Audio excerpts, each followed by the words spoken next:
रानो चिड़िया एक गरीब मगर मेहनती चिड़िया थी। वो रोज सुबह जल्दी उठती, अपना कुल्हाड़ा उठाती और जंगल में लकड़ियाँ काटने चली जाती। वो लकड़ियाँ काट कर जो पैसे कमाती उनसे अपने घर का गुजारा करती। एक दिन रानो चिड़िया लकड़ियाँ काट रही थी कि गोरी कौवी उसके पास आती है। रानो रानो चिड़िया, क्या हर समय लकड़ियाँ ही काटती रहती हो? थोड़ा आराम भी कर लिया करो, बाकी पक्षियों के साथ घूम फिर लिया करो। गौरी बहन, अगर मेहनत नहीं करूँगी तो घर में रोटी कैसे पकाऊंगी? अच्छा बताओ, कितना कमा लेती हो तुम लकड़ियाँ काट कर? इतना तो आसानी से बन जाता है कि जिससे घर में ज़रूरी राशन और सब्जियाँ आ जाती हैं। अगर मेरे बच्चों को कोई चीज़ भी चाहिए तो वो भी मैं इन पैसों से ले आती हूँ। गोरी कौवी रानो चिड़िया की बात गौर से सुनती है और नदी की तरफ जाती है। नदी पर कालू कौवा मछलियाँ पकड़ने गया था, लेकिन नदी पर ठंडी ठंडी हवा चल रही थी। कालू कौवा अपना जाल एक तरफ रखता है और सो जाता है। वहाँ गोरी कौवी आ जाती है। उठ कालू उठ, कोई काम काज भी कर लिया कर। कालू चौंक कर उठता है। क्या है गौरी, मछली तो पता नहीं कब फंसेगी जाल में। मैंने सोचा थोड़ी देर अपनी नींद ही पूरी कर लूं। छोड़ो ये मछलियाँ पकड़ना, मैंने एक दूसरा काम सोचा है। हम दोनों अब से वही काम किया करेंगे। अब कौन सा काम सोच कर आई हो? रास्ते में रानो चिड़िया लकड़ियाँ काट रही थी। मैंने उससे पूछा कितना कमा लेती हो, तो कहती है कि घर का अच्छा गुजर बसर हो जाता है। हम भी अब कल से लकड़ियाँ ही काटा करेंगे। इस जंगल में इतने पक्षी तो अपना घर बनाते हैं, हम लकड़ियाँ काट कर उन्हें बेचेंगे और खूब मुनाफा कमाएंगे। लेकिन हमारे पास तो कुल्हाड़ा भी नहीं है। तुम्हारे मामा जी किस दिन काम आएंगे, उनके पास जाओ, उनके पास कुल्हाड़ा होगा, उनसे कुल्हाड़ा ले आओ। कालू कौवा अपने मामा जी के पास जाता है। मामा जी, मैंने और गौरी ने मिलकर जंगल से लकड़ियां काटा करनी है। अगर आपके पास कुल्हाड़ा है तो मुझे दे दो। भांजे, तुमने तो कभी मेहनत वाला काम किया ही नहीं, तो फिर तुम कुल्हाड़ा कैसे चलाओगे? मैं चला लूंगा, आप बस मुझे कुल्हाड़ा दे दे। फिर कालू का मामा जी कालू कौवे को कुल्हाड़ा दे देता है और कालू कौवा कुल्हाड़ा लेकर वापस आ जाता है। अगले दिन वो दोनों जंगल जाते हैं और सूखी लकड़ियाँ काटना शुरू करते हैं। रानो चिड़िया भी लकड़ियाँ काटने वहाँ आती है। अरे कालू और गौरी, आप दोनों ने भी लकड़ियाँ काटना शुरू कर दी है? हाँ, क्या सिर्फ तुम ही ये काम कर सकती हो? हम क्यों ना करें? कालू भाई, आप गलत तरीके से लकड़ी काट रहे हैं। लाएं, मैं आपको बताती हूँ। हमें कुछ बताने की ज़रूरत नहीं है, तुम जाओ अपना काम करो, हमें अपना काम करने दो। रानो चिड़िया वहाँ से चली जाती है और थोड़ी दूर जाकर लकड़ियाँ काटना शुरू करती है। वो गौरी और कालू से पहले लकड़ियों की गठरी इकट्ठी कर लेती है और बाजार बेचने चली जाती है। थोड़ी देर बाद कालू और गौरी भी अपनी काटी हुई लकड़ियाँ एक रस्सी से बांधते हैं और बाजार चले जाते हैं। थोड़े पैसे तो वो दोनों भी कमा लेते हैं। घर जाकर दोनों कौवे पैसे देखकर बहुत खुश होते हैं। चलो अच्छा हुआ, वो मछलियाँ पकड़ने वाला काम छोड़ दिया और ये काम शुरू कर लिया। कालू जी, मैं सोच रही हूँ अब हम भी लकड़ियाँ काटते हैं और वो कमजोर रानो चिड़िया भी यही काम करती है। ऐसे अगर दोनों काम करेंगे तो जंगल से सूखी लकड़ियाँ जल्द खत्म हो जाएंगी, फिर कहाँ से लकड़ियाँ काटेंगे? हाँ, तुम ठीक कह रही हो। कल उस रानो चिड़िया को कहेंगे कि अब इस जंगल से वो एक भी लकड़ी ना काटे, वरना हमसे बुरा कोई नहीं होगा। अगले दिन फिर से कालू कौवा और गौरी कौवी कुल्हाड़ा उठाते हैं और जंगल चले जाते हैं। रानो चिड़िया पहले से ही लकड़ियाँ काट रही थी। कालू कौवा और गौरी कौवी रानो चिड़िया के पास जाते हैं। रानो, छोड़ो अपना कुल्हाड़ा और जल्दी से यहाँ से निकल जाओ। बस मैं थोड़ी सी लकड़ियाँ काट लूँ, फिर मैं जा रही हूँ। तुम अब इस जंगल से एक भी लकड़ी नहीं काटोगी। अगर तुम ऐसे ही लकड़ियाँ काटती रही तो सारी लकड़ियाँ खत्म हो जाएंगी। अब तुम हमें यहाँ नजर ना आओ। लेकिन गौरी बहन, अगर मैं लकड़ियाँ नहीं काटूंगी तो कमाऊंगी कहाँ से? इस बात का हमें नहीं पता, अब जल्दी से यहाँ से भाग जाओ।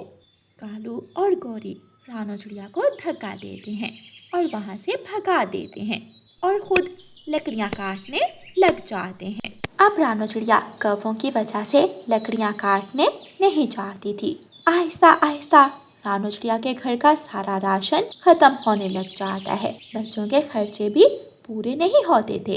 मम्मा, कल टीचर ने कहा है कि स्कूल की फीस लास्ट में ले आना वरना स्कूल से निकाल दें। हाँ, सारे बच्चों के पास नए शूज और बैग है, लेकिन हमारे पास नहीं है।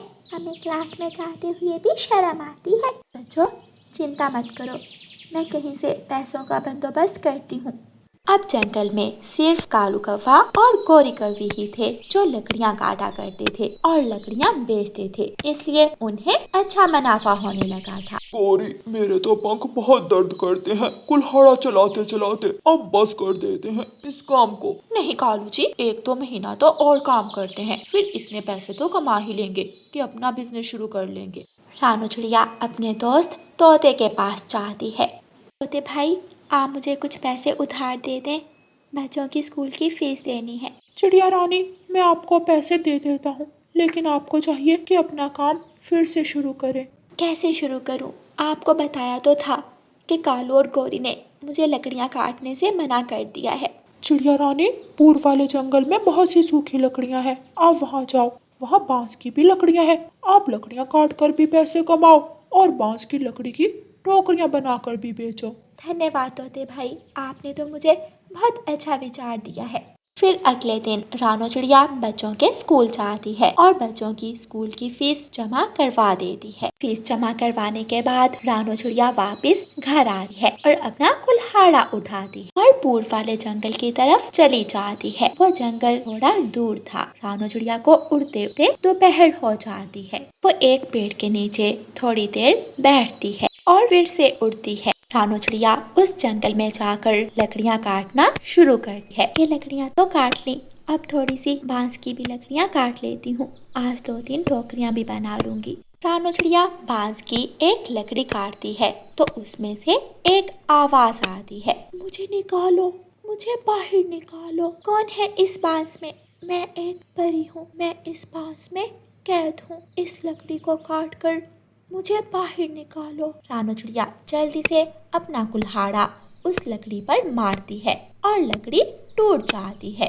लकड़ी के अंदर से एक सुंदर सी परी निकलती है। धन्यवाद नन्ही चिड़िया, मुझे बाहर निकालने के लिए। आप इस बांस में कैद कैसे हुई? बस एक चुड़ैल ने मुझे यहाँ कई सालों से कैद कर दिया था। अब आपकी वजह से मैं आजाद हूँ। आप मांगो, आप मुझसे कुछ भी मांगो, मैं आपकी हर इच्छा पूरी करूंगी। मुझे कुछ नहीं चाहिए सुंदर परी, आप तो कई सालों से कैद हैं। आप उड़ें और फिर से दुनिया देखें। तुम तो एक बहुत अच्छी चिड़िया हो। मैं तुम्हें एक तोहफा देना चाहती हूँ। सुंदर परी अपनी जादुई छड़ी घुमाती है और एक तेज रोशनी निकलती है। वहाँ पर एक कटोरा आ जाता है।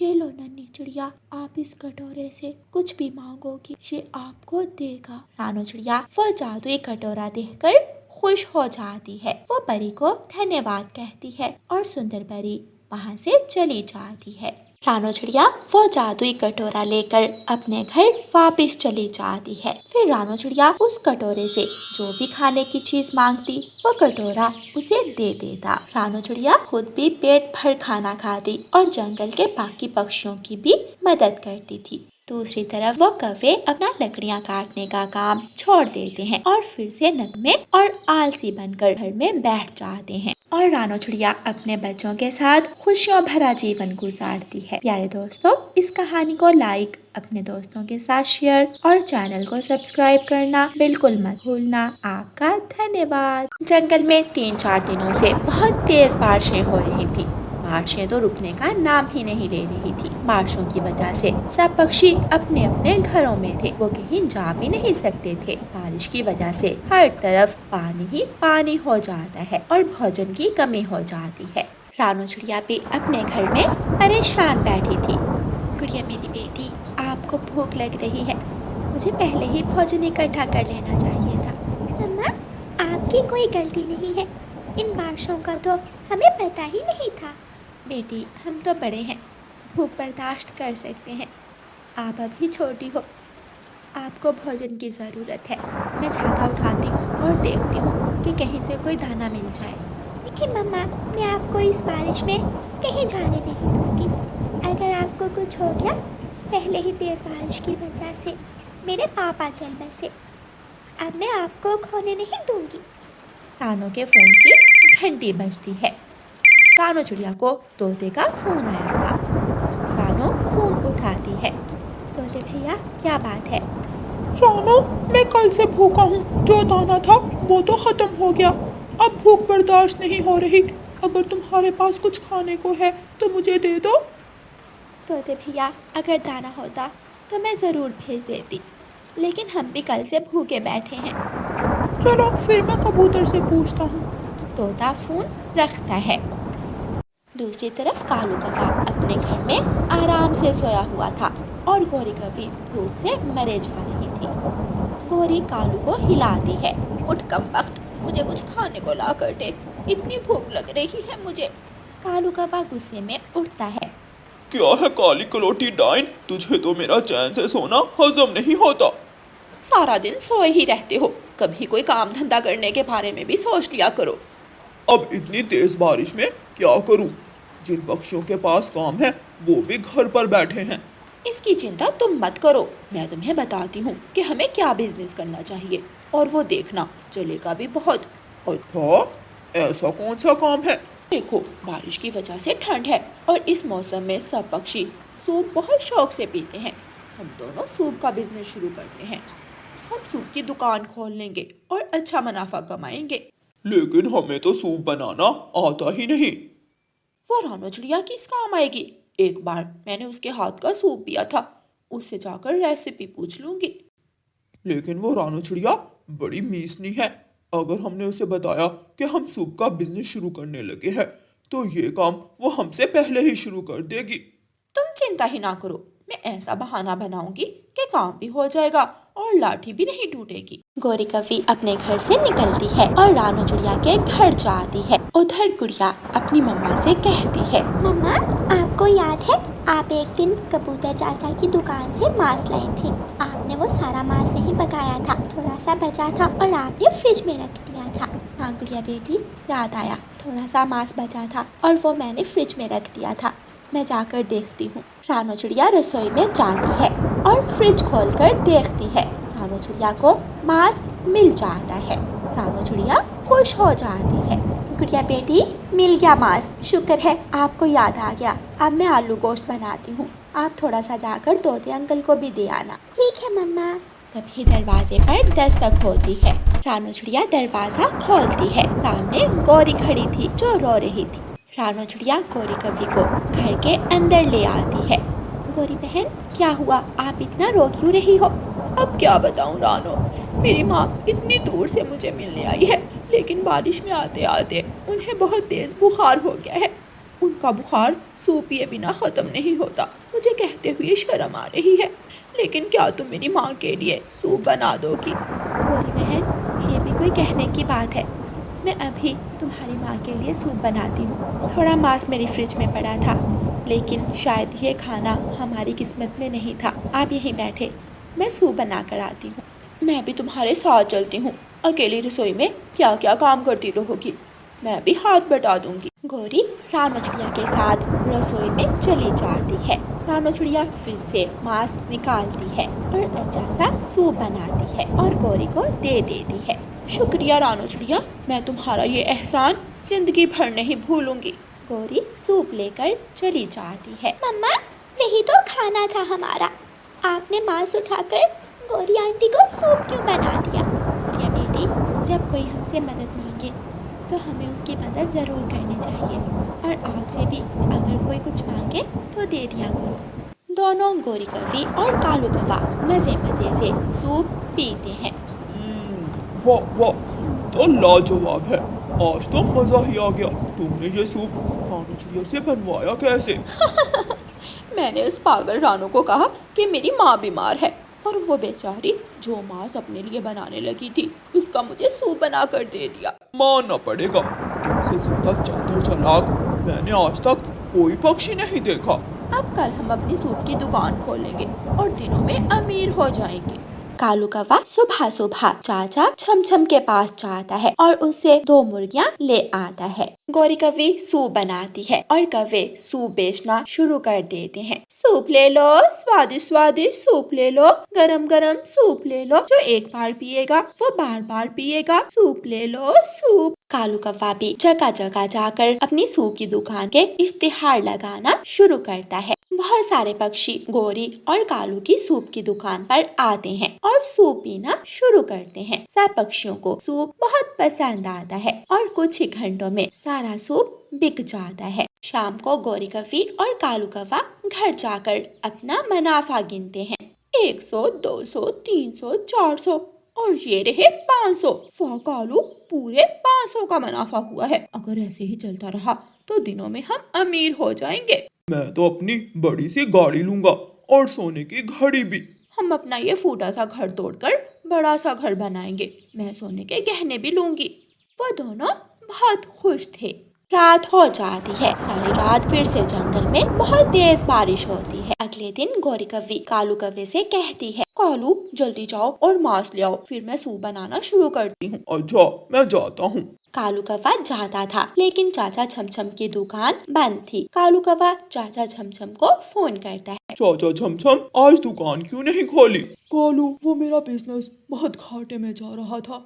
मैं अब दूसरे जंगल चला गया हूँ और वहाँ मांस बेचता हूँ। कालू कौवा दुखी मन के साथ घर आता है। गौरी, वो चाचा छमछम तो यहाँ से चला गया है, अब मांस नहीं मिल सकता। लो जी, अब सूप कैसे बनेगा? मैं जंगल जाता हूँ, शायद कोई और मांस की दुकान मिल जाए। कालू कौवा मांस की दुकान ढूंढने फिर से जंगल निकलता है। रास्ते में एक तालाब आता है। तालाब में बड़े बड़े मेंढक उछल रहे थे। कालू को वो मेंढक देखते ही एक ख्याल आता है। कालू जल्दी से घर वापस जाता है। कालू, इतनी जल्दी वापस कैसे आ गए? क्या कोई और दुकान मिल गई मांस की? गौरी, मुझे ऐसी चीज मिली है जिससे मांस का खर्चा भी बचेगा और सूप भी बन जाएगा। मगर वो क्या? तुम मेरे साथ चलो, दिखाता हूँ। कालू कौवा गौरी को अपने साथ तालाब पर ले जाता है और मेंढक दिखाता है। ये देखो, ये रहा मांस। कालू, क्या हम इन मेंढकों का सूप बनाएंगे?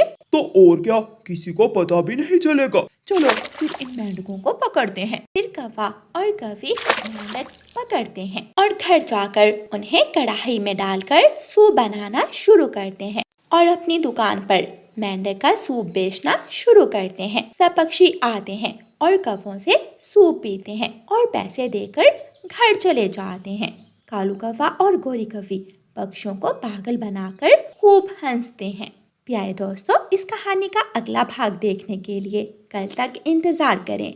और आपको ये वाला भाग कैसा लगा है हमें कमेंट करके जरूर बताएं। और प्यारे दोस्तों, इस कहानी को लाइक, अपने दोस्तों के साथ शेयर और चैनल को सब्सक्राइब करना बिल्कुल मत भूलना। आपका धन्यवाद। कालू कौवा बूढ़ा हो चुका था, मगर अभी तक उसकी शादी नहीं हुई थी। जो कभी भी उसे देखने आती वही उसे रिजेक्ट करके चली जाती। एक दिन चाचा कबूतर कालू कौवे के पास आता है। कालू, अब तुम बूढ़े हो चुके हो, ऐसे तो तुमसे कोई भी कवि अब शादी करने वाली नहीं, मगर मेरे पास एक उपाय है जिससे तुम्हारी शादी हो सकती है। ये सुनकर तो कालू कौवा बहुत खुश हो जाता है। चाचा कबूतर, बताओ बताओ, जल्दी बताओ, क्या उपाय है? फिर कबूतर चाचा कालू कौवे के कान में अपना उपाय बताता है, जिसे सुनकर कालू कौवा खुश हो जाता है। मैं आज ही उस कवि से बात करके आता हूँ और फिर कल तुम्हारी शादी पक्की हुई। कबूतर, अगर मेरी शादी करवा दो तो मैं तुम्हें और तुम्हारी पत्नी को अपने ऑटो में बैठाकर झरने की सैर करवाऊंगा। फिर कबूतर वहाँ से चला जाता है। कबूतर सीधा जंगल की दूसरी तरफ पिंकी कौवी के घर जाता है। पिंकी कौवी अपने घर में अपनी बूढ़ी माँ के साथ रहती थी। चाचा कबूतर, मैं शादी तो कर लूंगी उस कौवे से, मगर वो बूढ़ा है। पिंकी, वो कौवा बूढ़ा होने के साथ साथ बहुत बीमार भी है। उसका क्या पता कल मरे या आज। बहुत अमीर है वो। उसके मरने के बाद उसकी सारी जायदाद तुम्हारी ही तो होगी। ये सुनकर पिंकी की बूढ़ी माँ भी जल्दी से बोलती है। कबूतर चाचा, तुम जाओ, हमें ये रिश्ता स्वीकार है। कल ही उस कौवे को लाना और मेरी बेटी को ब्याह कर ले जाना। मगर माँ, चुप हो जा बेटी। फिर कबूतर वहाँ से चला जाता है। 2-4 दिन में वो बुढ़ा कौवा मर जाएगा और फिर तुम किसी जवान कौवे से शादी करके अच्छी जिंदगी गुजारना। कबूतर ने बताया है उस बुढ़े का एक ऑटो है, आम के 2 पेड़ हैं, घर है, वो सब तुम्हारा ही तो होगा। माँ, अगर वो ना मरा तो फिर क्या होगा? जितना वो बीमार है वो तो केवल 2-4 दिन ही और जिएगा। फिर पिंकी भी मान जाती है और दूसरे दिन चिड़िया और कबूतर चाचा कालू कौवे को दुल्हा बनाकर ले आते हैं। कालू, इनके सामने बीमार होने का नाटक करना, वरना यहाँ से भी दुल्हन के बिना ही जाना पड़ेगा। पिंकी और उसकी माँ भी आ जाती हैं। पिंकी दुल्हन बनी हुई बहुत सुंदर लग रही थी। कालू कौवा भी बीमार होने का नाटक शुरू करता है। दवा, मेरी दवा कहाँ है चाचा कबूतर? सॉरी कालू, तुम्हारी दवा तो घर में ही भूल आया। माँ, ये तो सच में मरने वाला है। कालू जी, आप चिंता न करें, मैं घर जाकर आपको समय पर दवा दे दूंगी। फिर उन दोनों की शादी हो जाती है। घर में कालू कौवे ने एक बोतल में शहद डालकर रखा हुआ था। वो अपनी पत्नी से कहता है, पत्नी जी, मेरी वो दवा मुझे पिला दो, मैं बहुत बीमार हूँ पिंकी। फिर पिंकी शहद वाली बोतल से कुछ कतरे कालू के मुंह में डाल देती है। पति जी, अब आप चिंता न करें, अगर आप मर भी गए मैं सब कुछ संभालूंगी। किसी भी दूसरे पक्षी को अपने आमों के पेड़ों के पास भी नहीं आने दूंगी। ये सुनकर कालू कौवा मन ही मन हंसता है। मैं भी इतनी जल्दी मरने वाला नहीं हूँ, ये तो मेरा नाटक है।